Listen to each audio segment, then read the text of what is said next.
Recording in progress.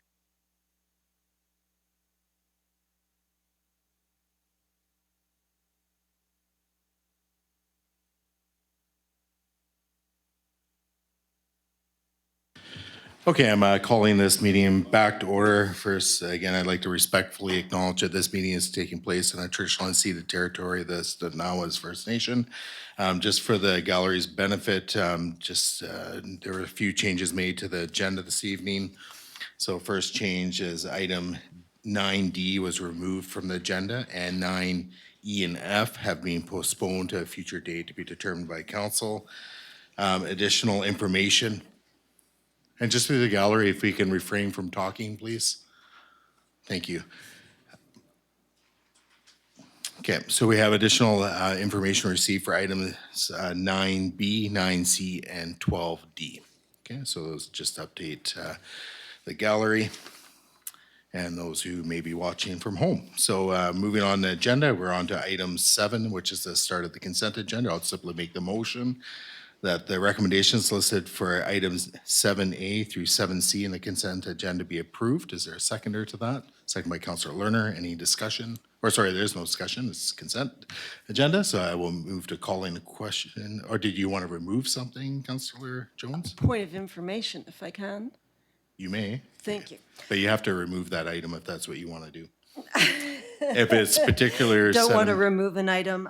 My point of information is just regarding the November 30th council minutes. All right, so I'm going to stop you there. So what we'll do is I'll redo my motion so that the recommendations listed for items, so you wanted 7, which item? The November 30th? Point of information on So 7A. 7B and 7C, and the consent agenda be approved. So I've removed 7A for you. So I'll call the question on that. So just approving the minutes for, the 7B and 7C. So all those in favor and opposed, that's carried unanimously. So I've taken out 7A for you. So go ahead, Councillor Jones. Thank you. Through the chair to staff regarding the November 30th minutes on page 8 of the agenda, item 3. I'm wondering if you have an update per that motion. Your worship, through the council, staff is currently working on a drainage bylaw as per the direction from council. With respect to the baseline outflow, staff has had some discussions with a municipal engineering firm. Unfortunately, Public Works Director is not at the meeting tonight. The advice that we've received from legal counsel is that the work does need to be done by a qualified professional. In this case, it'd be a hydrologist, engineer. And that's all I can comment on with respect to that part of the item. As I indicated, staff is currently working on a drainage bylaw, and we hope to have that bylaw in front of council shortly. Thank you. Okay, so at this point, I'll just make the motion that the November 30th, 2022 regular council meeting minutes be approved as presented. Is there a seconder to that? Second by Councillor Lerner. I was one asked for discussion. We'll just move to call in question. All those in favor and opposed, that's carried unanimously. All right, so we're on to public input period. So persons recognized by the chair must first state their name and address for the record, may speak once for up to 2 minutes unless council resolves otherwise, and are limited to providing comment regarding the items listed on this evening's agenda. Comments must be directed to the chair and are not to be directed to individual council members, staff, or the audience, and must not include personnel issues. Are there any individuals that would like to speak? Go ahead. Again, just press the button, make it go red, and state your name and address for the record, please. Brian Blood, 7075 Gillette Road. Just very briefly, item 12B, the renaming Siwash Ridge Road. I certainly support this and can verify from my own family and from my First Nations cousins that it is an offensive term. But I'm unclear about what happens next. I know that a couple of years ago, there was an understanding between the Historical Society and Council about how the renaming goes, because the Historical Society supplied a list to Kyle Young at the time of names of pioneer families that were not yet applied to roads or geographical features. And also it was approved, I believe, that some natural feature, flora and fauna names also be approved. And I just wonder if that is still the understanding or perhaps a protocol. And if it's not, I just wanted to remind you. Okay, thank you for your comments. Additional speakers? And again, name and address for the record, please. Just a point of clarification, actually, before I go on. Did you say that 9D regarding the miscellaneous 9D is fee- being removed from the It's been agenda. removed? Yes. Okay. Can I ask the reason why? Because it's the second time it's been removed from the agenda. At this point, it's not really a time to really ask the why on that, but I will break protocol on that for the sake of it, just so there is some clarity. So with respect to that one being removed, at this point, we're waiting for the building bylaw to be produced by staff, and then that will come. So basically, the bylaw that's been removed, 326, will come back when the building bylaw is ready to present to council. So they'll come in tandem. I've been prepared to speak to it twice, and it's been canceled both times. My apologies. Any additional speakers?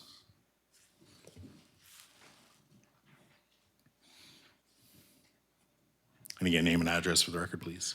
Thank you, Your Worship. Before I begin, I would like to request if it's possible to have an extra minute or two, if council is prepared to accept that to hear my presentation. Okay, so through to council, we can just do it by unanimous consent to extend the speaker's time. So unless there's any objections, okay, see no objections.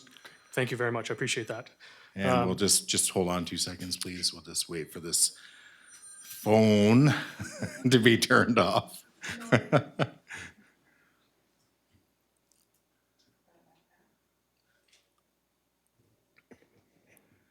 Yeah, thank you. It's like the reminder, was mine off? Pretty sure. The great thing about iPhones is they have this little switch I learned after about 2 months owning my phone, and if you turn it, it completely shuts it off. It's fantastic. Yes. So through to the speaker, if you wish. Thank you, Just Your Worship. Members of council, my name is Scott Mack, 6670 Elm Road, Lantzville, BC, and I'm the managing partner for Town Site Planning. I'm here tonight on behalf of the owners of 6671 and 6685, 6685B Harwood Drive in order to speak to item 12C on your agenda. First, I trust that council received our letter, which was submitted this morning. To say that this agenda item was a surprise would be a bit of an understatement. Not only have there been no discussions between the district and the landowners about any of the contents of this recommendation, we were not even given the courtesy of being contacted and advised that the council had added this recommendation to their agenda. It is only because of the diligence of one of the landowners that we even found out about this less than 48 hours ago. It is unsettling, both as my client's representative and as a taxpayer, to think that this is the way that the new council is operating. These 6 landowners are all taxpayers and longstanding residents of this community, some of whom have volunteered and given back to this community significantly over many years. They deserve a baseline level of communication. The amenity contributions that were a part of this application with a value of nearly $120,000 that were negotiated and accepted as part of a rezoning application that was approved unanimously by council on October 3rd, 2022, have been secured through registration of Section 219 covenants against the subject properties. This is a contract between 2 parties, being the District of Lantzville and my clients. To be clear, council does not have the legal authority to unilaterally amend or add new community amenity contributions except with the full consent from all of the owners. I believe that successful community development works best when there's a partnership between landowners and the municipality, both staff and council. But partnerships require communication. In this case, there has been no communication from this council on this recommendation. Having said that, we, both my clients and I, want to be partners with the district. We want to advance development that is in the best interest of the community, that creates opportunities for both current and future residents while also respecting the character of the community. My clients are not necessarily opposed to revisiting the amenity contributions to determine if an alternative proposal of equal value will better satisfy council's objectives, and we are more than willing to engage with the district and explore those options, including those outlined in Councillor Jones's motion. As noted in my letter from earlier today, we do also fully acknowledge Council's legislative authority with regard to park dedication and have no concerns and will respect Council's wishes when it comes to the subdivision and the requirements around park dedication. To be clear, our concerns here are with the introduction of significant new amenities for an application that has already been approved and the complete lack of communication with us on any of these recommendations. As a result, we are requesting that Council either not advance this recommendation, which would of course maintain the status quo, or refer this recommendation back to staff in order to engage with the landowners and come back with a mutually agreeable amenity proposal if there is a desire to see something different. Also, as my clients incurred significant cost, 100% at their expense, to advance their rezoning application and negotiate, draft, and register the existing covenants outlining the agreed upon development conditions and amenities, and my clients, and also that my clients are satisfied with those agreements and are prepared to move forward as per the terms in the existing agreements. We believe that if the district wishes to revisit these items, that all costs associated with reopening this discussion, considering alternatives, redrafting new or amended covenants, along with registration of those agreements should be borne by the district. If there's any questions from council, I'd be happy to respond. Thank you for your time. Okay, thank you. All right, so are there any additional speakers? All right, seeing none, we'll move on in the agenda. So at this point, we're moving on to item 9A. Someone prepared to make that motion? This is regarding a development permit application for 7384 and 7402 Lantzville Road and 7127 Sabrina Place. So go ahead, Councillor Lerner. The development permit number DP22-25 for 7384 and 7402 Lantzville Road and 7127 Sabrina Place be issued. Is there a seconder to this? Second by Councillor Jones. Discussion. So through the mover and then to the seconder. Yeah, I read through these plans. It's just a procedural thing for the development permit as relates to form and character with regards to something that's already underway. So I have an open mind on this and so far feel I can support it. But I would ask through to staff if there are any additional information we should be aware of with regard to this particular development permit that would be important for council to know. Thank you. Your worship, through the council, there is no new information. The pertinent information is included in the staff report. It includes the proposed subdivision layout. The proposed parcels are going to be 2,000 square meters, which are basically half an acre. So they're quite large.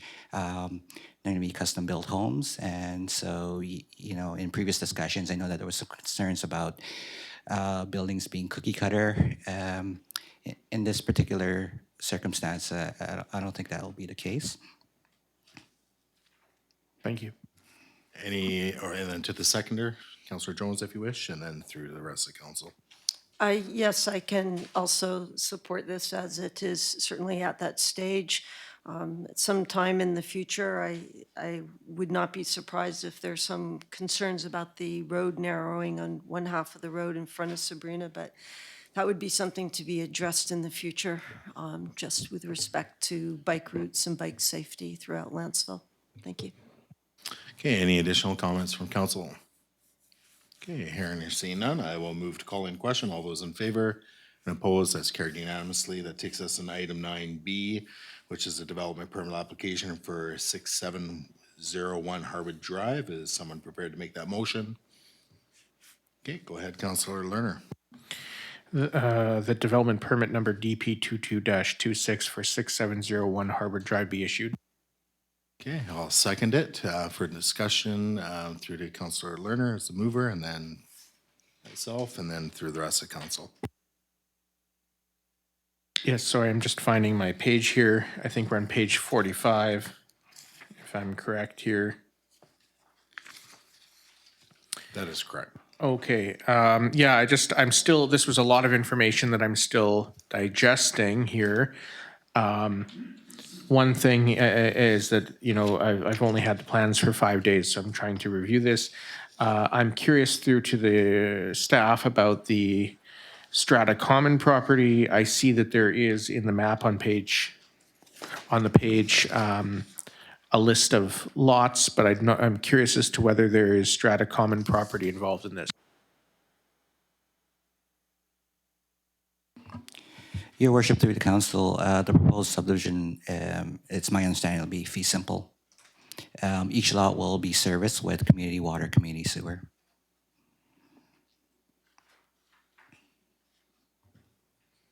Anything further, Councillor Lerner? Not at this time, but I'll continue to keep an open mind on this.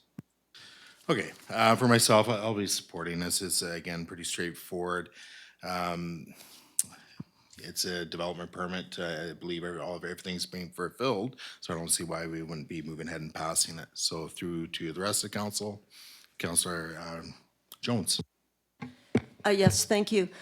We do have a letter here from one resident raising some questions, which I would love to have some time to look into. Her concerns include the one Councillor Lerner has already mentioned, which I share, which is that there simply hasn't been much time. We just got this agenda out Friday afternoon at 5:15. And the development permit, there seem to be several items of concern to this resident. She's listed them in her letter. I would like time to look at those and see if the application is consistent with the development permit. I started that process, but I don't see the details in the application, just some rough drawings, outlines of footprints on lots, but no details that address whether these points in development permit 8 have been addressed or how they've been addressed. There are also several bylaws that are in the process of being discussed and potentially changed concerning everything from road standards to drainage to lighting. And it would be excellent if there were discussion through to staff with the developer on these things so that there's a heads up as to the direction this council is going. Thank you. I am not able to support it at this time. Okay, through to Director Limshu, if you can perhaps comment on the letter, and so I'll just get you to comment on the letter if that's in terms of the concerns that were raised. Your worship, through the council, a number of the items and concerns raised through the letter were actually addressed through the rezoning process for this particular parcel, especially with respect to the environmental concerns raised in the letter. Those matters were dealt with at the time of rezoning. The applicant did provide us with a report and to review as to whether or not there were any environmentally significant areas on the site. The development permit really focuses more on the form and character, and it talks about intensive residential. And the way the bylaw, the OCP is written, it defines intensive residential as being 4 or more lots in a subdivision. Typically, when you review the definition of intensive residential in other communities, it really, intensive residential really relates to substantially smaller parcels. So in this particular case, the minimum parcel size under the zoning is 1,300 square meters. It's typical that intensive residential would be defined as something in the order of 450 square meters in most other communities. Having said that, the definition is the definition or OCP. Similar to the previous application, 1,300 square meters is 1/3 of an acre parcel size. So it's quite large for being serviced with community water and community sewer. These would be considered estate type lots in most other communities. And similar to my comments for the previous application, these lots would be fee simple. They would be basically custom built homes, and I'm not anticipating that there'd be any sort of cookie cutter type plans where 2 homes are identical to one another in this instance. Okay, first time speakers on this one. So Councillor Mundell. I'm in agreement with Counselor Jones in that I need more time to process this and look through it a little bit more in depth. This agenda package was very fulsome this week, and I haven't had time to give this the due diligence that I think it deserves.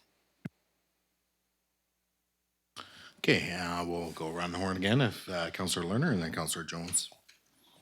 Well, I'm just thinking if it's the will of council that we spend a little bit more time on this, I want to consider giving this fair shake of issuing the permits, but I understand if we need a little more time, I don't want to delay it too long, but I would like to make a motion to refer items 9B and C for one council meeting so that they come back at the next regular council meeting.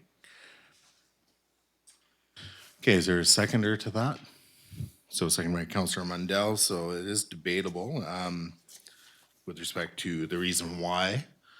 So through to Counselor Lerner and then to the seconder and then to the body. So go ahead, Counselor Lerner. Well, I can share the sentiment that I'm hearing around the table that this is a very large amount of information received in 5 days, and I want to give it the due diligence. We have a letter from the public that states concerns, and I want to take time to go through those concerns. The letter was received yesterday, so I would like to take time to go through each of those concerns. I think there's something like a dozen points of concern, and I think that we don't want to delay the application too long. I understand there are people wanting to receive these permits, but one council meeting, I think, is a fair amount of time since we have another regular council meeting scheduled in 2 weeks. Okay, and then through the seconder and then Counselor Jones and then myself. Echoing the sentiments that 5 days is not enough of a turnaround for this amount of information. We get these on Friday night and then have these meetings on Wednesday, and it's just a lot to go through, and we want to be thorough. So I agree. Okay, Counselor Jones. Thank you. Through Chair to Director Limshu, you referred to many of these development permit points and former character being addressed with a report. Would it be possible to share that report with council so we have access to that information? Yes, certainly we can. That is public information. It was made available through the rezoning process. I can certainly dig that file up and circulate it to council. Thank you. And then I just took a moment here to compare, to look at development permit 8 form and character. And there are a number of things here that I think we do need to ponder and discuss further with Director Limshu and then you, as I know you well with the landowner. Point 12, impervious surfaces should be minimized. I would like to see that's the case. That would mean not using asphalt trails and looking at alternatives to concrete sidewalks. Point 17, green roofs and rooftop gardens. That would be really quite innovative and progressive for Lantzville. And number 19, rainwater harvesting. I don't know if that's being considered. These are all in our development permit, these and many more. I'm not going to take the time now to read them all out. Just the point is, I would like more time to look at this. Thank you. Okay, Director Limshu. I just want to clarify to council that we are talking about single-family homes at the end of the day. A lot of those requirements were more specific towards higher density developments, mixed-use developments, master plan communities. You know, what's being proposed here is a single-family subdivision, and certainly they are bound to meet to be built in accordance with the zoning bylaws. So there's requirements with respect to lot coverage and so forth. Okay, Counselor Jones, anything further? No, thank you. Okay. For myself, I can't support the referral motion simply because this is really no different than the previous motion that we just approved for Lantzville Road and Sabrina Place. It's pretty straightforward. You know, I think when I read through this late Friday night, it's it's a development permit. It's pretty straightforward. Everything is outlined in this, in the materials that we have actually received. In terms of changing things in the future, that's not going to apply to these particular developments simply because, and Director Limshu could probably speak to it more succinctly than what I can, but it's, everything that they've applied or the timing of their application means all the bylaws that are in place now apply. And even if we were to ixnay a bylaw and switch it up and change it, they still get to use the old bylaw for a period of 1 year. So whatever changes we're talking about, whether it's drainage or it's roads or whatever it might be, they still get to use it for the next year, like the current bylaw for the next year. So I don't know if I misspoke, Director Limshu. Correct me if I'm wrong. Your worship, through the council, that's exactly correct. The act does allow for a 12-month period for in-stream applications with respect to subdivision, and this is what this is. This is a subdivision application. As a condition of subdivision application, they're required to obtain this development permit. But the proposed changes that have been discussed previously by council, they would not apply to this application because it is in stream. And as long as the applicants fulfill the requirements of the current bylaws within the next 12 months, it'll move through as is. The question that I believe Councillor Jones outlined or asked, certainly we can have discussions with the applicant to see whether or not they're interested in incorporating some of the items that are currently under discussion. But at this point in time, we cannot mandate them to do so. As long as they're meeting the bylaws that are in place today, they're entitled to move forward. So you kind of stole some of what I was going to go with next.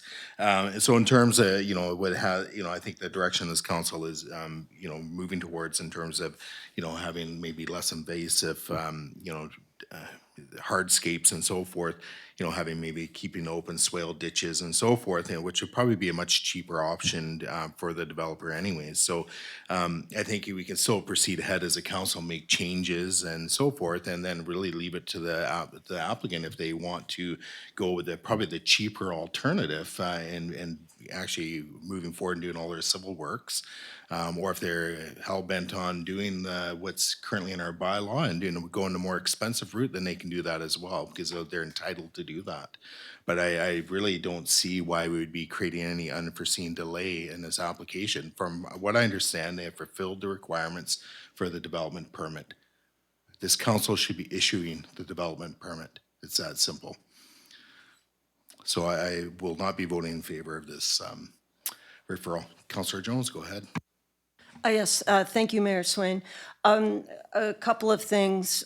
This permit is, if I can respectfully correct you, not the same as the Sabrina permit, which was just for an additional DP 22 to 25. It was only for a few things pertaining to garage doors, landscaping, and GHG emissions.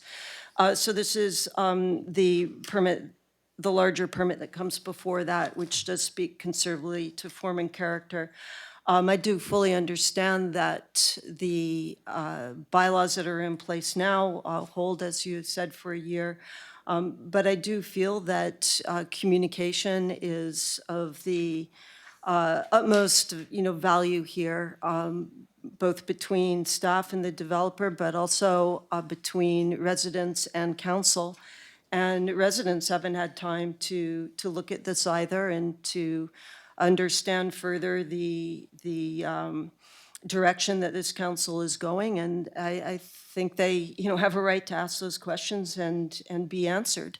And this development is the first one really under this council that's going through. And I think it would be nice to have further communication, and we'll see, what the outcome is. But I'm only asking for a little bit of time for that to happen. Thank you. Okay, is there any further debate? Go ahead, Councillor Mundell. Just in reference to what Director Limshu was saying around these guidelines being specific to the village core, on the the top of the page that I'm looking at in the OCP, it clearly states that these are guidelines applicable to all development. So I guess I'm just confused here in what, I assume that these guidelines that are set out in the OCP here, and it clearly stating that they're applicable to all development, should also apply to these parcels.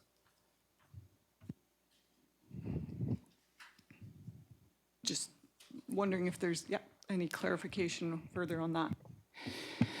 Your worship, through the council, I'll try my best to address that.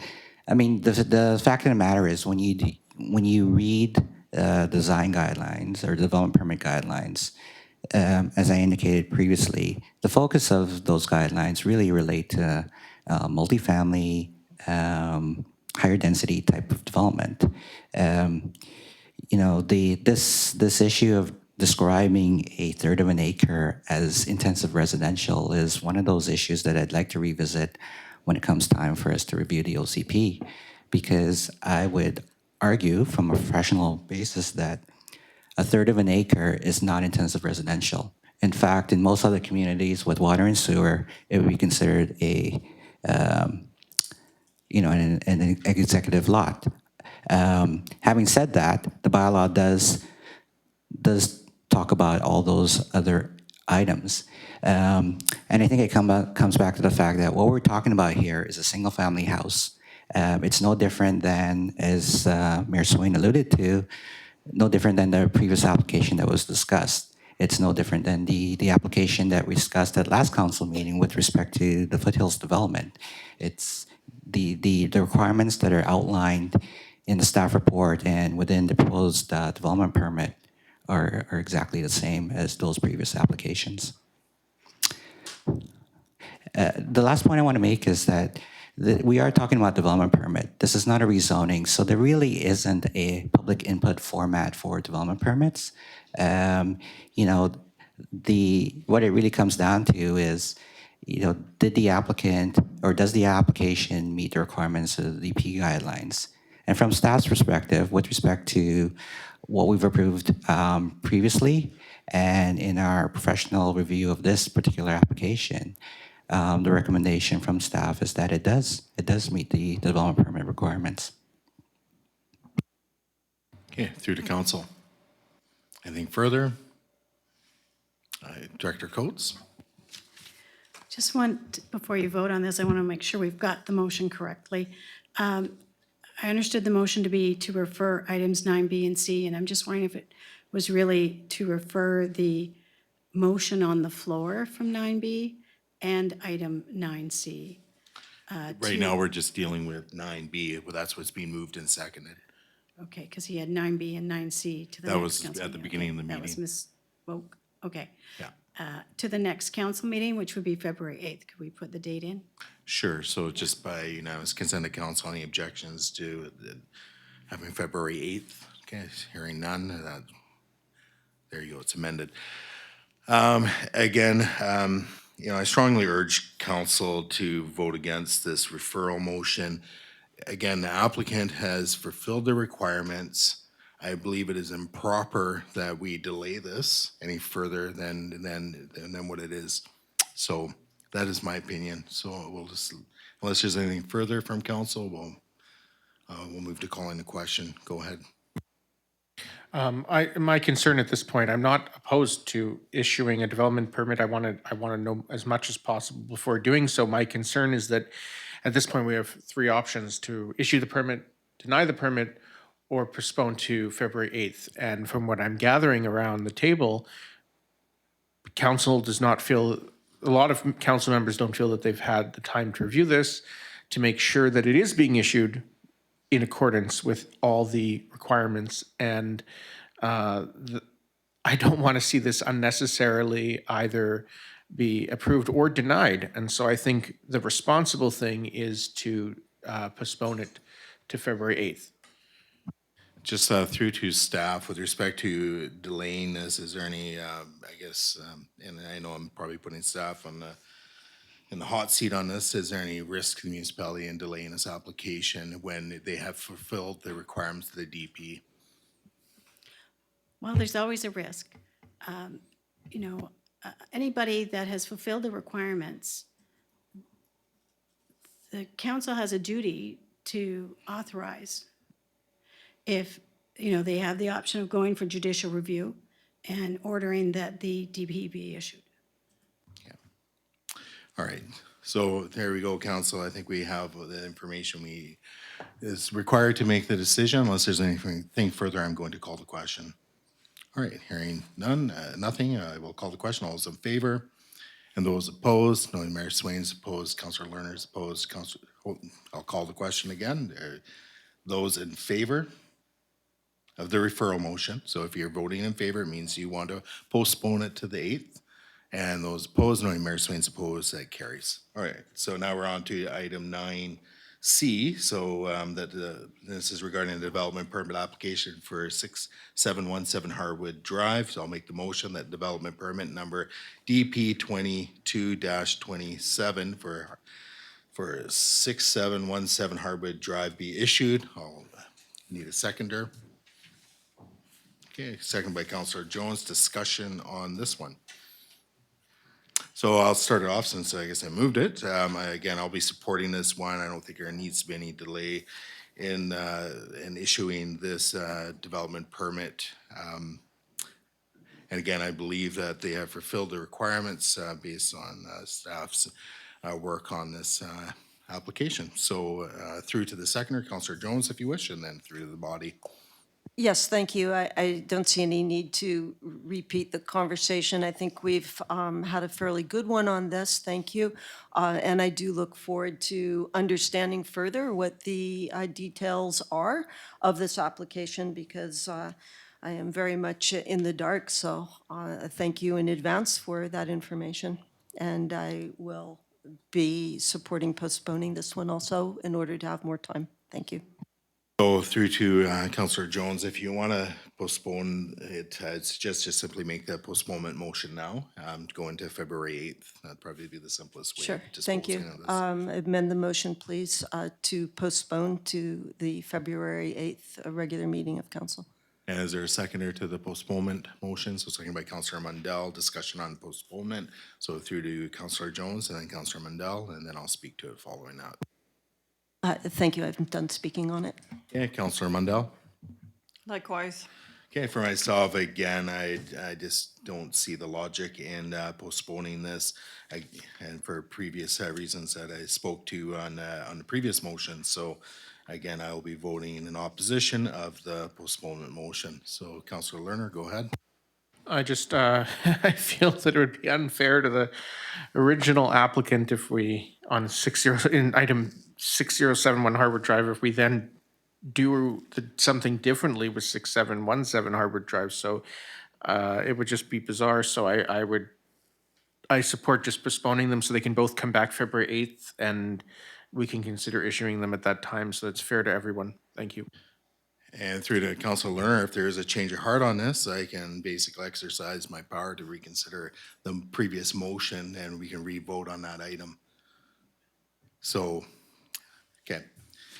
All right, so I'm going to move to calling the question then. And this is on the postponement motion, so voting in favor means you're supporting the postponement. So all those in favor and opposed, knowing Mayor Swain's opposed, that carries. All right, so that takes us on to bylaw. Actually, we're skipping 9D, 9E, and F. So we're moving on to, looks like, number 10 in our agenda. So this is the district facilitation of volunteer and parks projects for information. So there's staff has provided information. So through to councilor, is there any questions or any comments? Go ahead, Councillor Jones. Yes, I'd like to thank staff for all the information that you've provided on pages 123 to 147 of the agenda. I'm sure I'm not the only resident that was quite excited to see the Huddlestone Park roses all named by location there. Being a bit of a gardening buff there, that's very interesting information to me. I also noted in your report some discussion on different types of volunteer involvement with the community, and we clearly are very strong in the category that staff has identified as the proactive or the project-specific in ongoing ways. And there's information on Historical Society and the Rose Society and many other groups that are well-established for volunteer work in this community. What I am looking at is something slightly different that does not exist in Lantzville at the moment. It's, I believe, would fall into the category that the report identifies as reactive resident engagement. Rather odd use of the word, but I think that means where the volunteer proposes a project or service to the district. That's the way it's been defined. So that's exactly what my intent is with a volunteer in parks program, is to have programs where the volunteer proposes a project or service to the district. I will look into providing more information to council on this for the next meeting. There is a start to that in the agenda from when I made this motion on November 16th, but I'll provide more detail for that so we have a clearer understanding of where we might look at going with a volunteer program. Thank you. Okay, go ahead, Councillor Lerner. Yes, I also want to thank staff for preparing this report. It's quite extensive, and it's wonderful to see all the volunteering happening in Lantzville. One thing I also note is on page 126, under considerations and implications, it talks about the district not having a policy in place for establishing relationship between district and volunteers, and gives a variety of information onto that. So if this comes back in the future for council's discussion, and I understand Councillor Jones has indicated desire to provide additional information, then it may be that in a future time, we look at establishing that policy so that we can have more of these volunteer programs, and establishing that as an official policy that takes all of those considerations that were listed by staff into incorporating that. Thank you. Anything further from council? Okay, seeing none, we'll move on. So we're on to item 12 in our agenda. So mayor and council verbal updates. So I guess we can start with Councillor Mundell if you wish, and then we'll go around the horn. Nothing tonight, thank you. Okay, and then Councillor Jones. Just briefly, we had an email today noting that sorry, I didn't write it down, the week of, I think it's the 20th to the 26th, that week is Heritage Week. So that is a time where this community might have some recognition of the heritage areas in Lantzville, some education around them. I don't know, we'll see. But now that I know Heritage Week is coming up, maybe we can give that a little bit of attention. Thank you. Councillor Lerner. Thank you. Yes. Well, I wanted to just acknowledge a few events and things happening in the community. First, I had the pleasure of attending the Lantzville Legion's executive installation ceremony, which was wonderful and well attended, and it was great to see all the volunteers stepping up. So congratulations to them, and I'm sure we'll see great things from them. The Lunar New Year, of course, just took place, year of not just the rabbit, but apparently the water rabbit, which only happens every 40 years. So a big Happy New Year to everyone celebrating. And also on January 27th is what the UN declared as International Holocaust Remembrance Day. And I had the privilege of attending this past weekend a book launch by someone that I got to know when working at the Holocaust Education Center in Vancouver.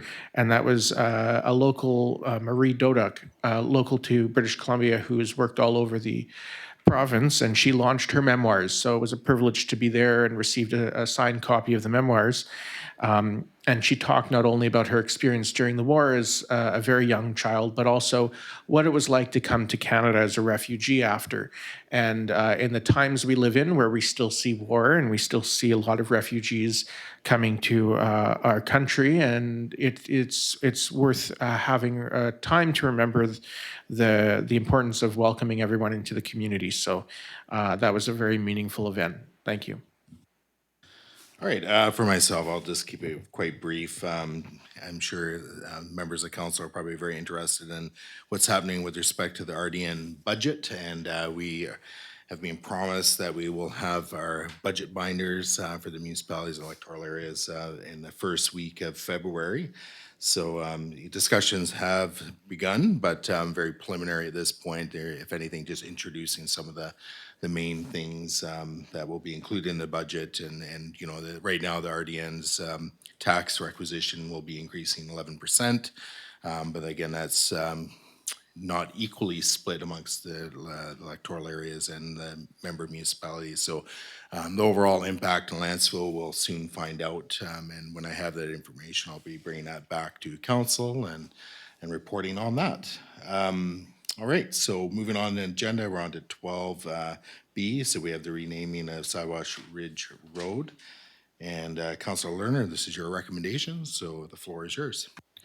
Thank you. That staff initiate the process for renaming Siwash Ridge Road, including paperwork related to this process. Okay, do we have a seconder to that? Second by Councilor Jones for discussion. So Councilor Lerner, go ahead. Yes, well, I won't delve too deeply into it, but it's been brought to our attention and to the community's attention, the problematic term involved in the road and the long history of injustice associated with that. And so I believe this is a very worthwhile thing to do. I would note in my report that it's a smaller endeavor with smaller costs, but it's still important, and that such issues have occurred in other communities. In Vancouver and Stanley Park, they had the Siwash Rock, which was unanimously voted to be renamed by the Vancouver Park Board in 2017. I would also note that staff provided a copy of the road renaming policy number 3004-5. And that outlines a little bit of what would take place. So my hope is that staff would be able to start the process, including consulting with the Historical Society about names, consulting with the local Stanawas if they have preferences for names, maybe something to honor that relationship, such as Salish Road or something like that, if that's suitable for them.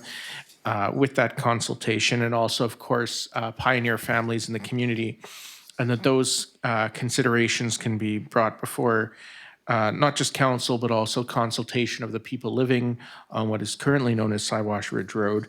And I do note that on section 15 of that policy, it says the council may consider compensating property owners, residents, and businesses impacted by us changing the name. So if there are, I would be looking to staff to provide information on how many residences and businesses are on that street, and then council, when approving a bylaw for a name change, could consider that.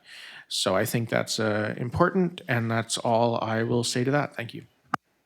And through to Councilor Jones, if you wish. Yes, I was very excited to see this motion. It's long overdue.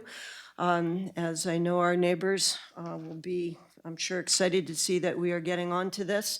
I think for process, perhaps it would be best to get some names from the Heritage Society, as one resident has spoken to that. They exist, and perhaps also the proposal of Salish, and send those names over to Snotnas for their consideration. Just want to make sure that we don't go further along the process with a name that is not acceptable to them. It's very important that they support this. After we know what names they can support, then perhaps a letter can go to the residents, and staff can take it from there, explaining the reasons for the name change and asking for them to weigh in on it. Thank you. Okay, and from the rest of council, so Councilor Mundell and myself, I'll speak to it next, I guess. So this is pretty simple motion to get behind. This has been on the radar for quite some time now, and I'm happy to see Councilor Lerner bringing this forward and finally dealing with this. It's atrocious that this name continues to be posted as a street sign in Lantzville. You know, we are trying to move forward with our relationship with Snanawas as a community. And I think this is one of those steps that will help in building that relationship. And by having a new name posted and whatever that's going to be, will be. But as far as I'm aware, Snanawas, you know, I think we've heard that they don't really care what the name is as long as it's not that name. So it's really up to council to choose a new name, and that will be probably on the advice of, or, you know, with the historical name, or the Historical Society providing us with some names. We can most definitely, you know, bring Stanislaus Chief and Council into the fold and just let them know this is what's happening and communicate that and what the name change will be. But again, it's always been my understanding is as long as it's not that name, we're fine. But again, we'll go through the official communication about that. But this is long overdue, no doubt about it. The one thing we'll have to consider is just amending, well, we haven't done our financial plan, but as we do our financial plan, we'll have to put some monies aside for this process, as there will be some expense to the property owners on that street. But as far as I'm concerned, that's not their problem. It's the community's problem to rectify this this problem in their community, which is we have a derogatory sign in our community. It needs to go. So, you know where I stand. That's in a 110% support of this motion and moving it forward. So, Councillor Mandel, go ahead. Fully supported as well, just wanting to make sure too that the homeowners have a lot of communication and awareness about the process. I assume that staff will be communicating with them about this change, just so that it's not, again, a big shock when they find out that this transition is being made. So certainly we understand the sensitivity of it. It's important first that we get the list that's named in the policy of, it says names submitted by Lantzville Historical Society. So we'll check the file, see if they've ever submitted anything since 2020. If not, we'll seek them out to get a new list and then consult with the First Nations about the name and then give a initial report to the residents to let them know. But the way the name change actually happens is by bylaw. So it would be coming to council. So we definitely want to give them a heads up on that before the bylaw comes for first three and then adoption. Great, thank you. And as the motion reads, you know, it's to initiate the process. So I'm assuming we'll probably see some kind of maybe brief report back to council just outlining what the steps are going to be. Yeah, okay. All right, so unless there's anything further, I will move to calling the question. Okay, so I'm going to call the question. All those in favor, opposed, that's carried unanimously. That takes us on to our next item. So we have the parkland/parking. So this is Councillor Jones' recommendation. So go ahead, Councillor Jones. Thank you. You'd like me to read the recommendation? And after that, I would like to amend it. Sound good? Sorry, you can actually, because you haven't put the motion on the floor yet, you can go with whichever motion you're recommending. Exactly. So there is a suggested motion in the letter that we received, and then you have your motion as it stands in the agenda. So choose which one you want to go with, and then we'll go from there. I would like to go with the recommendation from Scott Mack. Okay, so I need you to read that motion from that. Okay. I can read that. Yes. And I believe Director Coates has it written down, so I can read it fast. That council refer item 12C back to staff for further discussion with the landowners and their representatives in order to bring forward a mutually agreeable amenity contribution proposal which takes into consideration the ideas expressed in Councillor Jones's January 25th, 2023 recommendation, which for information is item 12C on the agenda. Okay. And do we have a seconder to that? So Councillor Lerner, and then for discussion, go ahead, Councillor Jones. Yes, thank you.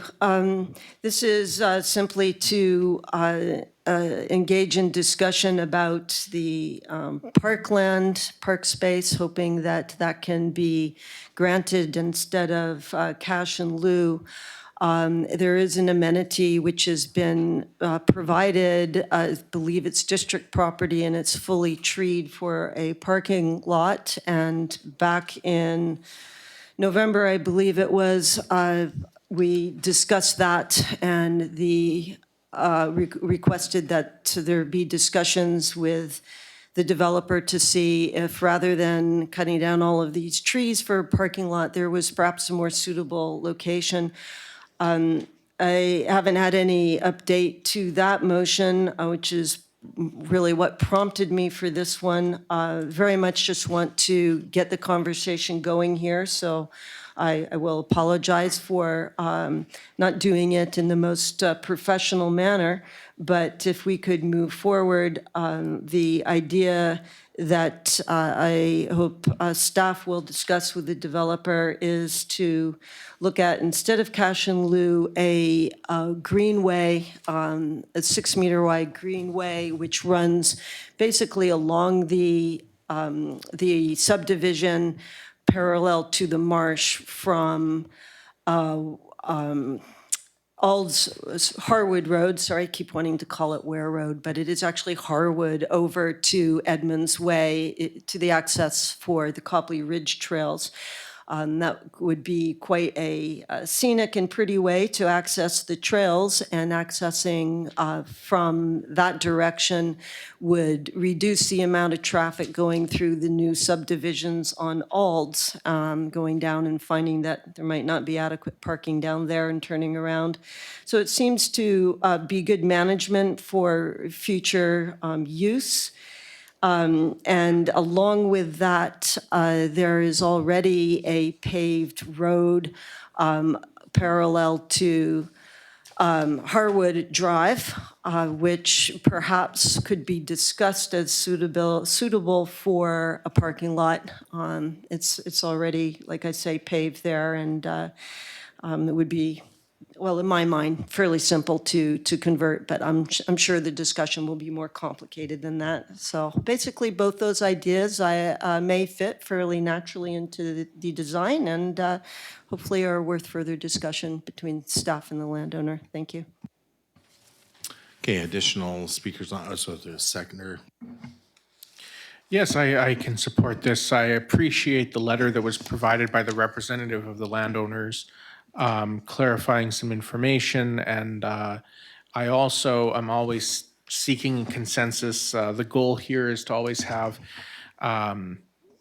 consensus and an amicable relationship with the landowners and developers. So I can support this. I think getting the conversation started, working through that between staff. I take note in the letter of some of the other concerns that I'm sure can be addressed between staff, council, and the landowners with regard to costs. And if we can resolve this amicably and get the best opportunity for both the landowners and the community, that would be great in my mind. So thank you.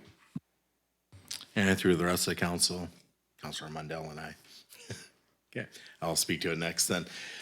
Yeah, with respect to this one, I won't repeat what already has been said, but in terms of the Section 219 covenant, I 100% agree with the representative. It's we can't expect them to pay this twice. If we want to have a replacement to Section 219 covenant placed on title, then we should be bearing the cost of that. And I think the intent of this, the motion that Councillor Jones had originally, is to look at an alternative in terms of trying to preserve more of the, basically the tree canopy, so not cutting down trees to make parking lot, and then looking at the what's existing and seeing if there's anything that can be preserved in terms of parkland that would enhance the surrounding area and so forth. So totally understand the intent of everything. And again, through to the applicant, in terms of the Section 19 covenant costs, again, I'll be fully supporting that the district bears that cost. I would never expect for an applicant to pay twice, especially when council is initiating the change. So other than that, that's all I have to say on the matter. And unless there's anything further, I will move to calling a question. Okay, I'm going to call the question then. All those in favor and opposed, that's carried unanimously. Okay, cruising right along. We're on to item D. So Councillor Jones, this is your recommendation, if you wish. Thank you, Mayor Swain. Recommendation that councillors be authorized to provide content for issues of the Lantzville Community Update to appear beneath the heading Council's Corner, and for staff to lay out without edits, and that staff provide council with date deadlines for councillors' submissions for the future issues of the Community Update. Is there a seconder to this? Seconded by Councillor Lerner for discussions. So through to the mover and then to the seconder. Yes, there's been a lot of discussion in council about improving engagement with residents and communications. This is not intended to duplicate communications which are done, prepared by staff, for example, minutes to council meetings. This is not an intent to replicate that work. It wouldn't be appropriate to do that anyway. There, could easily be a danger that council would say things in a way that was misinterpreted. So I fully respect that level of communication needs to be done in the professional way that it is being done.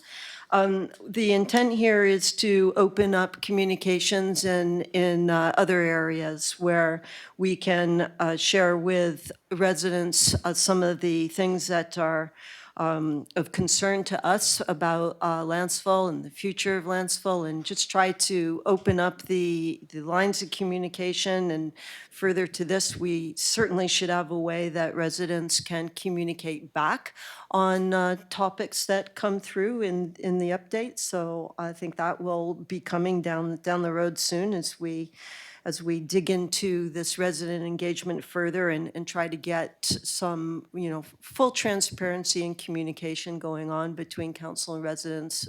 We are here to represent residents, and the only way we can do that is if we have discussions, whether they be roundtable or ideas that are shared through the community update, which happens to be the only way at the moment that we have to actually reach everybody in this community. That makes it extremely important.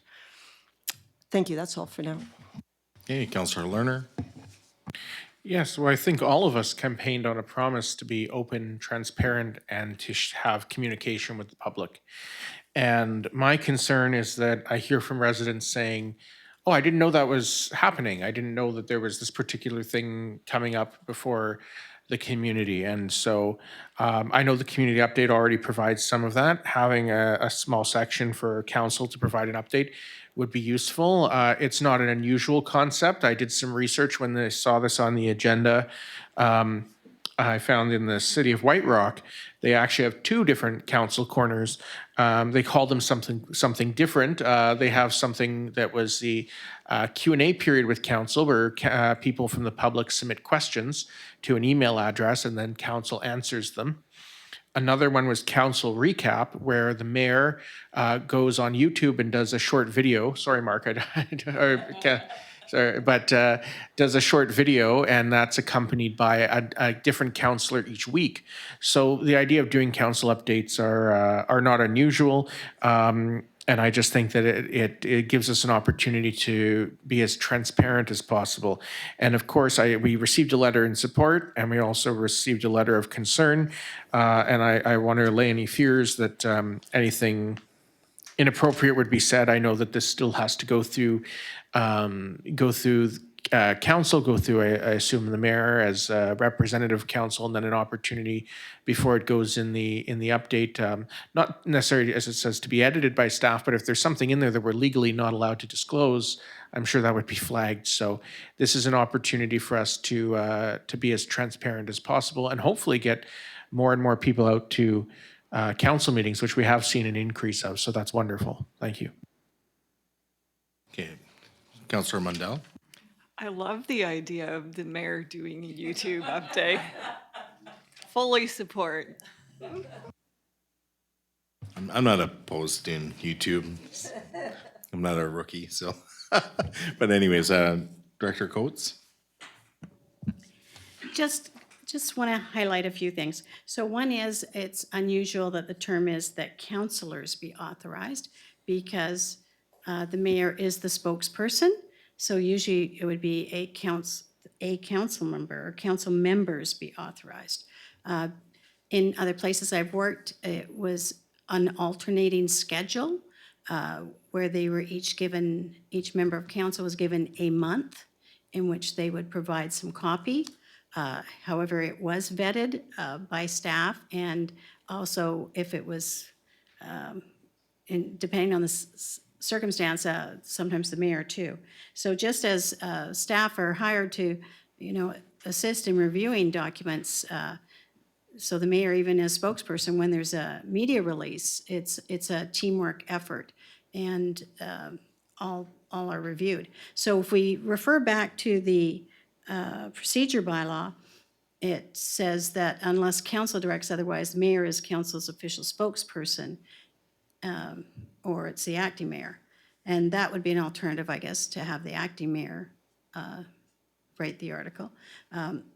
The member who's authorized as the official spokesperson must ensure that their comments accurately reflect the official position. So I guess I'm hearing two things. One is it's going to be writing an article of interest of the council member, but on the other hand, I heard it was going to be issues of council. So if it's going to be an article of an issue of council, then it would need to be a draft that comes to council as a body, because council only authorizes things as a body in a meeting.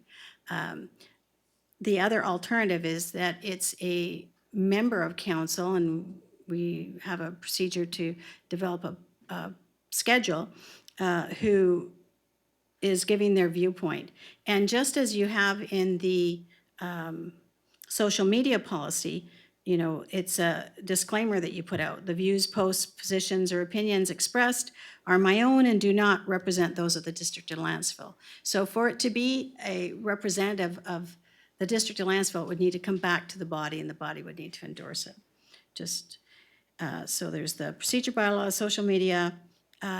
Usually it's suspended in an election year for like 4 months or something before the election, because it's very important that any communications, and we get warnings from the province all the time, that no communications put out by the municipality are in any way campaigning.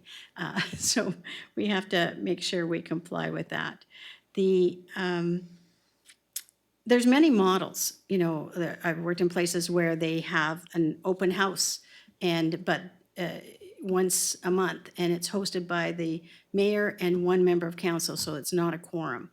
And people can come in and talk to them, or, as you mentioned, be interviewed or respond back on articles. But we have to be careful in that we're not implying to people that if you go into a Q&A that you want to put into it, somebody writing in doesn't mean that council is answering. It's a member of council. So I would suggest at this point, if you wanted to refer it to staff, we could bring back a protocol or a procedure about how it would work. And and incorporate some of these things about the disclaimer, the schedule, the expanding it so that there's, the mayor is involved also. Okay, I was just gonna speak to this. At this point, I'm really quite undecided on this. obviously we want to facilitate communication out to the community on what's going on with respect to council business and so forth. And the way I see this playing out is if there's going to be some kind of council update, it would be in relation to the business conducted by that individual. So, for example, Councillor Lerner sits on the library board, so then Councillor Lerner would come back and he would do up a blurb about what's going on in the library board. I'd see that as being really appropriate. But if anything else would have to, as Director Coates has indicated, would have to basically go through council to get the support of council before going to any kind of publication, because it should represent the views of council. So again, I'm quite torn on how we do this. My first take on this is refer it back to strategic planning. We're undergoing our strategic planning at the moment. I think maybe we kick it around a bit more during the next strategic planning session and see if this really is a priority of council or if you want to go in maybe a different route. I like the idea I heard this evening about whether it's monthly or bi-monthly, scheduling an open house and individual councilors can take turns and just have it open to the public. I'm even amenable to, I don't hold regular mayor hours right now, but if I was to establish a regular schedule, it doesn't bother me to have any member of council sitting there with me if any, will be bored because nobody likes meeting with me. So, but there's lots of different ways of doing it. But I would suggest maybe we kick this back to strategic planning just to further chew on it and see what we come up with. I did read the letter from Mr. DeJong, and it does raise some concerns in there about it. We don't want it to become any shape or form politicized, which may be difficult to do. So I don't know. I'm not really prepared to vote on this item tonight, not to be a cop-out on it, but I would like to maybe have it referred to strategic planning just to chew on it a bit more, or we can refer it back to staff to get some further ideas. But again, it's really up to council. So Councillor Jones? Yes, thank you. These are all things that we definitely need to discuss in the course of this, so perhaps we'll just get going on that a little bit. It's certainly not my intention that this be council business. Poor choice of words on my part to use the word issues, sorry. But if there are issues, they certainly should not be issues that are also, current council business. I'd like to just have an intent here. We're a small community. Let's keep it simple. We just want to communicate with residents. We, I think, should be wary of over analyzing, and over structuring. There may be a month where there isn't a councillor who has anything that really they want to write about with the community, and there may be a month where there are few things that come from different councillors, and I think that's okay. I'd like there to be that flexibility. You need that sort of organic nature to communication for it to work. So as far as vetting goes, I think that's very important that I think all of council should sign off on any, input that one councillor has to go in this. It's called Council's Corner, so we all should agree. And if anyone has a problem with somebody's submission, then that needs to be respected. And the same for staff. If there is a legal issue or a big red flag that goes up, then yes, we would want to hear about that from staff. But and the intent here isn't to make this really complicated. Some of the other things that you've mentioned, like the round corner, round tables and getting together, I hope those things will happen also. Yeah, would be my thought on that. would hope that we can move forward with this. There has been some good reaction from the community and certainly a lot of interest in having more engagement with the community. Okay, additional speakers, Councillor Lerner, go ahead. Yes, I would just note that the motion basically establishes the council corner area and for staff to provide the deadlines needed for submissions. I believe that then the details on how we utilize that corner as a council could be worked out in our strategic planning, but this would get us the information we need on how to proceed. And if staff wants to include with that the any other information that is pertinent, such as layout information, length information, disclaimers that are legally required, I think that would be wonderful. So I don't know if the entire motion needs to be referred to strategic planning. I think that maybe it might be worth amending the motion that simply says that council members be authorized to provide content for issues, or maybe that council be authorized to provide content. I don't know which the appropriate wording would be, but it sounds like this would get the ball rolling so that we can address this during strategic planning. Thank you. Yeah, I'll just speak to it again. I think the word that I am taking issue with is issues.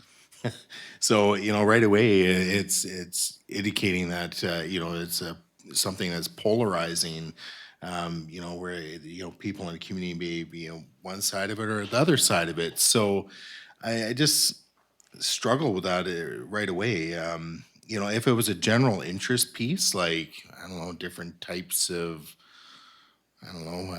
honey that's harvested in Lantzville, then, we could talk about, submit that, or if it's different kinds of flowers or trees or gardening techniques, I don't know. But then why wouldn't we open that up to the rest of the community to submit articles that may be relevant to everybody? I guess, it's starting to feel like a bit of a newspaper, not just an informative piece of or an informative document just telling the community what's going on in terms of these are the motions that are being passed, these are the upcoming dates that you may be interested in, other things regarding key information. Maybe it's about Fire Smart or other programs that we currently run through the municipality. But I see this again as being as maybe an opportunity to update the community on what you're doing as a counselor, but not, expressing a view or presenting issues which could be potentially contentious. Just point of clarification, I could be wrong here, but I think that in the way I read the motion, and I would go through the mover, provide content for issues of the Lantzville Community Update. At the bottom, future issues of the Community Update. I take that as publication issues, not issues as in, and maybe the word publication issue needs to be there, but not issue as in concern. Okay. I understand what you're saying, yeah. So, my apologies. But again, it's the content is, what is most concerning to me. And again, if it's not of a general interest, even if it was of a general interest nature, again, it's not a newspaper, it's or a magazine. It's essentially just an information piece, again, sharing specific data about what's going on in the municipality. So, Councillor Lerner, go ahead. In that case, maybe it would make sense if I made an amendment. At the beginning, it says that members of council instead of the councillors. And at the bottom, at the end, to add subject to approval of council, in the sense, because it says, before the end that staff provide, where it says for layout without edits, and it says subject to approval of council. In the first part of the motion, that way anything that's submitted would come before council for approval. Okay. Are you making that amendment, or what do you? I'm moving that amendment, so it would read that members of council be authorized to provide content for issues of the Lantzville Community Update to appear beneath the heading Council's Corner, and for staff to lay out without edits, subject to council approval. and then it would continue. Director Coates, did you capture the amendment? Okay. And is there anything further to add, Councillor Lerner? Sorry, I need a seconder. I should Yeah, have I gotten mean- that. So seconded by Councillor Mundell, and then again, Councillor Lerner, anything to add? Just that if the word issues is a problem, maybe we switch to publications, future publications of the community. Okay. And then Councillor Mundell. Yeah, I can support this with the rationale that I think myself and others in the community appreciate the mail out that we're getting. I think the challenge that I have is that it's very, some of the lingo used isn't, and the way it's written isn't it's not easy to digest.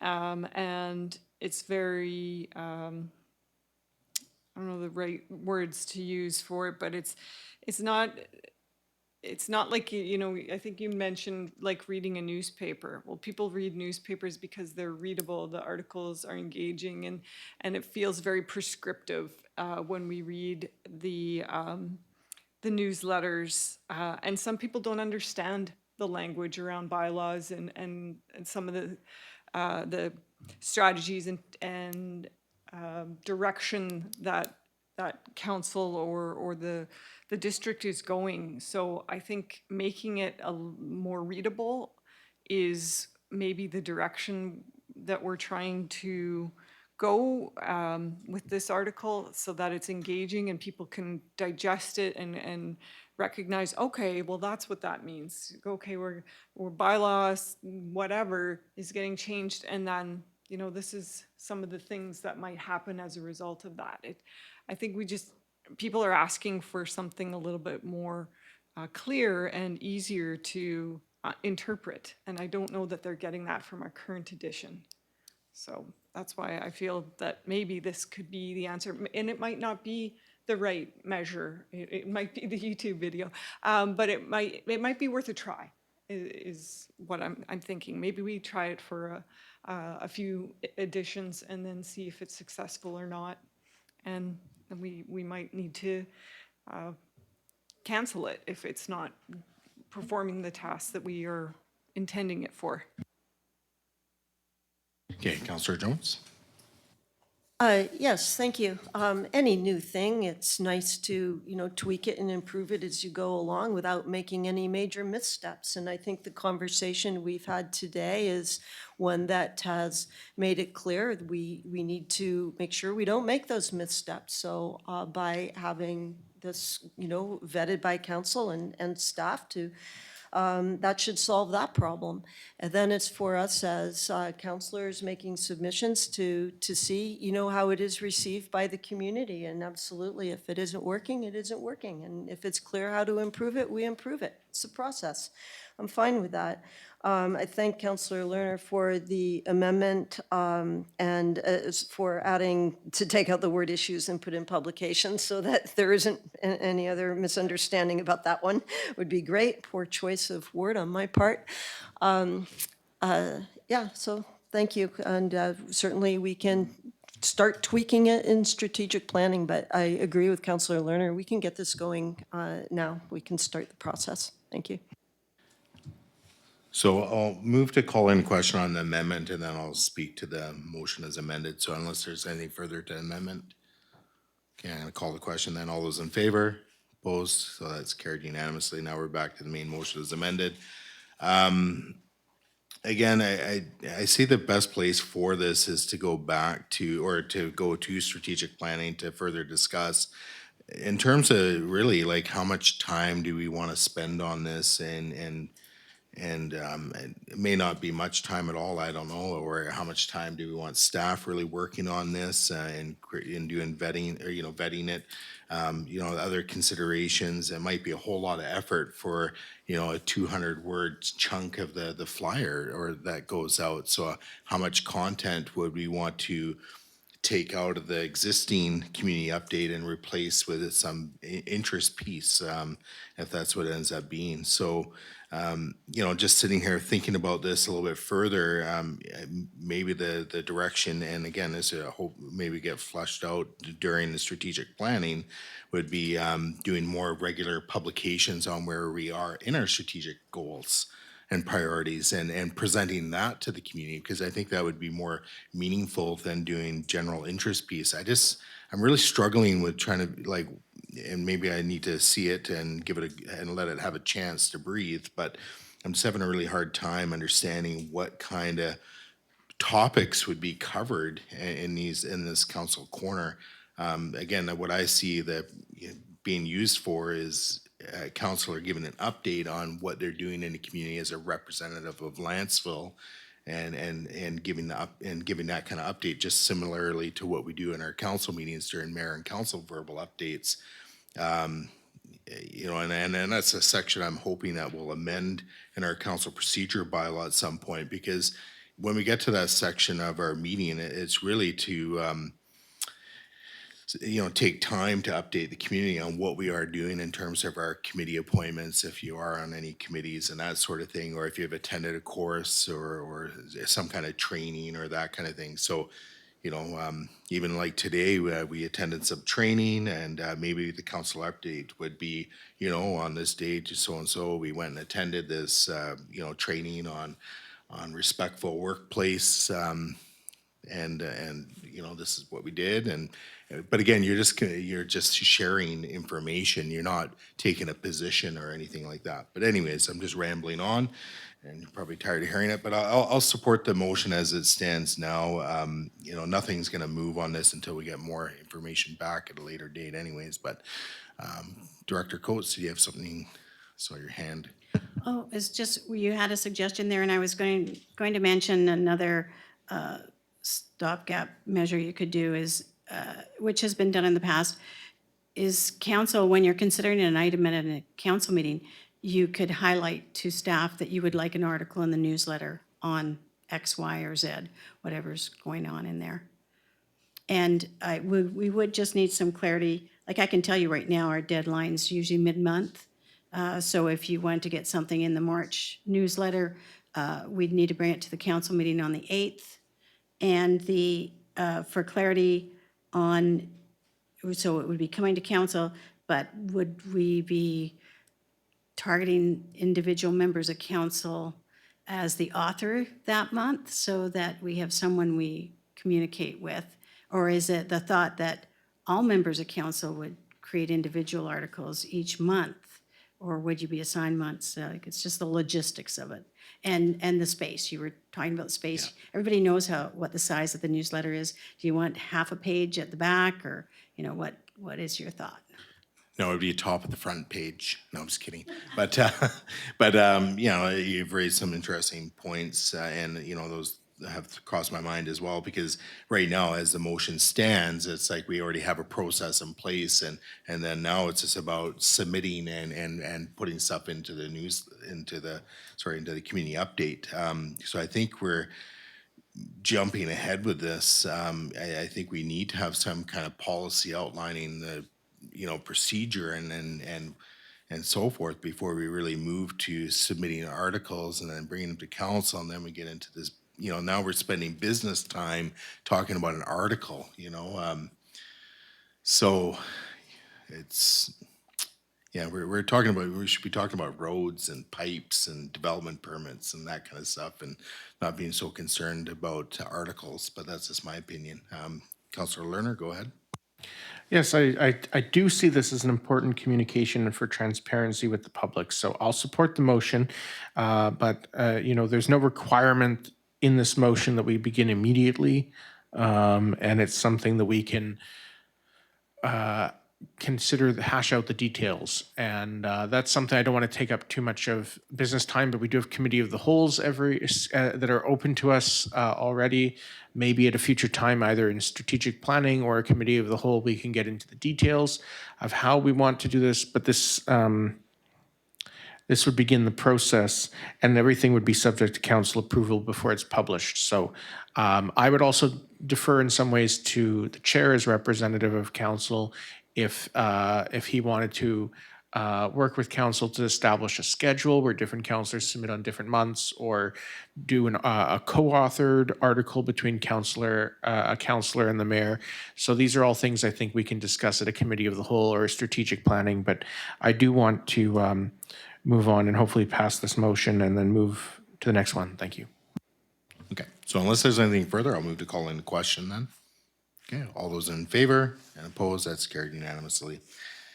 All right, so now we're on to bike routes and safety. Councillor Jones, you have your recommendation there? I think I'm gonna sleep well tonight, huh? Thank you. Whereas the bike lanes located to the right of the white lines were removed with the narrowing of the road in Phase 1 of Village Core Improvement. That staff erect share the road signs before the Village Core Phase 1 road narrows in both directions, and further that staff paint share the road bike logos on both sides of the road in the narrowed roadway. Okay, is there a seconder to this item? Second by Councillor Mundell. Discussion on the motion. Go ahead, Councillor Jones. Yes, thank you. I think people who ride bikes and drive cars are well aware that there is normally a place for the cars and a place for the bikes. And the place for the bikes is normally to the white line, should be a meter and a half. And bikes stay there and cars stay in the road and everything's just fine. But over the years, there have been many communities that have opted to have road narrowing pinch points as a way of calming the traffic and slowing the traffic down. And then you often find that bikes and cars are moving fairly close to the same speed. And when that is the case, it's reasonable with an educated rider and an educated driver to share the road. We have created such a space in Village Core Phase 1 by narrowing the road so there no longer is any space to the right line of the white line. So bikes have to either go into the road or go onto the walkway, which really isn't a bikeway because it jigs and jags and jogs, and you just can't move through the Village Core on a bike with any intention of getting from A to B. So this is simply to follow the lead of other communities, and given that the road has been narrowed, to make it safer, and signs and logo on the road is a form of education, and it reminds both bike and driver that this is a shared space. Still little education sometimes for bike riders, but most people who ride road bikes and would choose to use the road have experience and understand, how to shoulder check and move into traffic safely. And if there's a need to provide clinics on how to do that, this counselor is a long time, 30 years, cycling coach, road and off-road, and I can easily put on a clinic on how to take a bike and move into a road if that's necessary. But anyway, that's the background on it. I'm hoping to improve the safety of the Village Core. There's been quite a few residents that have been concerned when they ride through the Village Core. Thank you. Okay, and through to Councillor Mundell as the seconder, if you wish. Yes, I can support this. It's very intimidating when you're coming through on a bike and this, with the size of the curbs as they are in the Phase 1 Village Core Improvement, trying to maneuver that safely. Even more scary is if you have kids who are trying to also get through that area. So I do like the idea of the share the road, and maybe a little bit of information, speaking of our newsletter, could be an opportunity for our staff to provide some information to the public around what share the road is, and that we're going to be adding this sign if we move ahead with this, and what that means, because not everybody does understand the share the road philosophy. So yeah, I think this is a good idea for this complicated area, and I do agree it's not It's not easy to maneuver a bike through the walkway. So I think probably this is the best way to mitigate this at this time. Okay, I'll speak to it next. Yeah, I can support the motion. It's kind of funny with this one. I maybe don't look like a cyclist, and I have cycled a fair bit in my life. I've gotten really fat being mayor. So, but anyways, you know, if I'm on my bike and if I was going through the village core, I would just take the lane. Now, in terms of, you know, with the share the road bike sign and logos and so on, and hopefully maybe Councillor Jones, you can educate me on this. Are you implying that, you know, a car and cyclists would be going side by side, or are you would it be that the cyclist would take the lane because it's so narrow? I can't imagine a bike and a car going parallel down the road together. Like that would just seem very unsafe. But again, you know, I don't know what the signage would look like and what would be painted on the road, but again, I would, as a cyclist in the past, commuting to and from work, I would just take the lane. And if anybody's got a problem with it, we'll deal with that later. Your instincts are excellent. That's exactly what you do and share the road, and that's something that when you teach road riding and basic road skills to people, you teach them how to do that.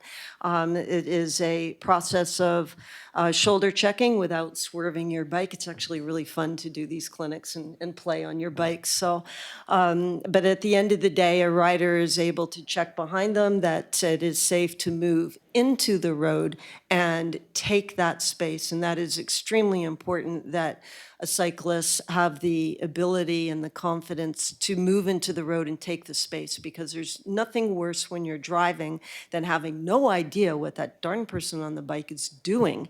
Are they on the side of the road? Are they in the road? And then the driver swerves over to the other lane and you get that side-by-side situation, Mayor Swain, that is definitely to be avoided. So, yeah, an excellent topic for the councilor's corner in the newsletter, for sure. Thank you for bringing that one up. Okay, so and just, and it's maybe a small issue with respect to the motion, just in terms of, we don't have Director Spears here this evening, but in terms of the costing and of doing the works, because I know there's a thermoplast stuff that you lay down on the road, and there may be some expense to that, but can't imagine it being too He much. didn't speak to me about the thermoplast part, but he did tell me when the motion came in to go on the agenda that they have already ordered the signs, so it's already been done through the operating budget. So I don't think if there was any additional funds required, he would have alerted us to that, so. Yeah, so it's really just the paint or the thermoplast to throw on the road. I don't know, he said they had already ordered signs. Okay. I can't imagine it being a significant expense, and we can always amend things as we need to, so. Okay, so unless there's anything further, I'll move to call in question. Okay, all those in favor? Opposed? That's carried unanimously. At this point, is there any late items to be introduced? Any notices of motion? Public clarification, so if persons recognized by the chair must first state their name and address for the record and the agenda item for which they're seeking clarification, and may speak for once for up to 2 minutes to ask clarification questions. Again, for example, how did the vote go? Any technicalities about the motions or jargon used, abbreviations and so forth. So does anybody have any clarification questions for council? It's not open-ended comment. It is specific questions. How did the vote go? Did this motion pass, fail? Was it referred to what date? That's the kind of questions you're permitted to ask. Okay. No comments. You can always write council if you have comments. Okay, so we made it through our agenda, so I declare the meeting adjourned. Thank you, everybody.